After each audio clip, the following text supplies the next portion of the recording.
Aujourd'hui, je vais vous parler du chômage, parce que je sais pas si vous avez suivi, mais depuis mi-décembre, dans tous les cantons suisses et assez fortement à Genève, des milliers de personnes au chômage sont privées de leurs indemnités.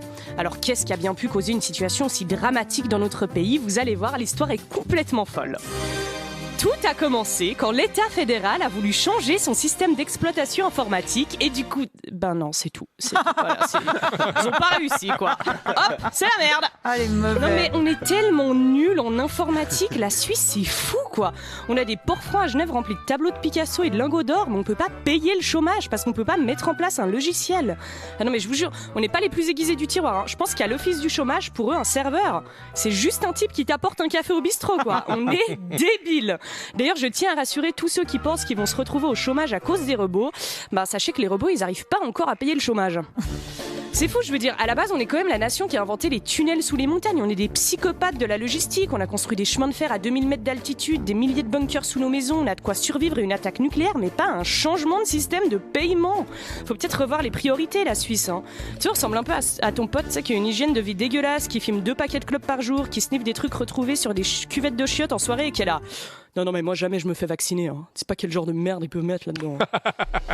Bon, du coup, la situation est catastrophique. Le chômage, censé te sauver de la misère, te réduit lui-même à la précarité. Après, voilà, qui sait, peut-être qu'ils ont juste vraiment envie que les gens participent à la trend février sans supermarché. Bon, du coup, évidemment, la tension monte dans les guichets de caisse de chômage. Les gens sont à bout, ils ne peuvent plus payer leur loyer, ils sont en pleurs, ils deviennent agressifs. Et de l'autre côté... Dis donc, Sandrine... T'as pensé à changer le mot de passe ? Ils tapent sur les vitres, ils hurlent « Comment je vais payer l'assurance maladie de mes enfants, moi ?» Puis eux « Peut-être qu'on pourrait débrancher et rebrancher la box ?» Pendant qu'ils sont désespérés, qu'ils doivent appeler leurs parents à 40 ans pour une aide financière. Ou alors peut-être qu'on pourrait demander à ChatGPT. Et ChatGPT, cet immense people pleaser, il serait là. Merci pour ta question, État de Genève. Tout d'abord, ne panique pas. Cette situation aurait pu arriver à n'importe qui. Non mais moi c'est fini, hein. Je fais plus confiance en la bienveillance de ChatGPT depuis le jour où je voulais lui demander comment enlever une écharde. Mais j'ai appelé le mot et j'ai écrit comment enlever une écharpe. Et il m'a répondu... Mais c'est une excellente question, ça Marion.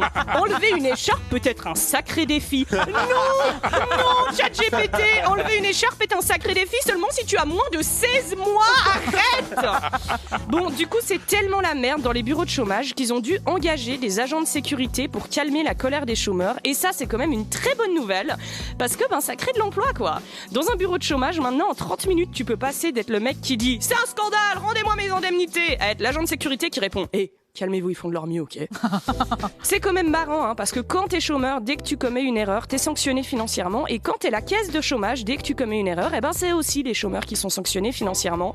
Franchement, on devrait leur faire adopter leur propre méthode, hein. Si la caisse de chômage n'a pas rempli ses 10 recherches d'emploi par mois pour prouver qu'ils essayent vraiment de trouver un logiciel qui marche, on les vire. Comme ça, on met le chômage au chômage et ils vont bien voir ce que ça fait. Enfin bref, grosse force à tous les chômeurs qui n'ont pas reçu leur indemnité ces dernières semaines. Tenez bon, on est avec vous.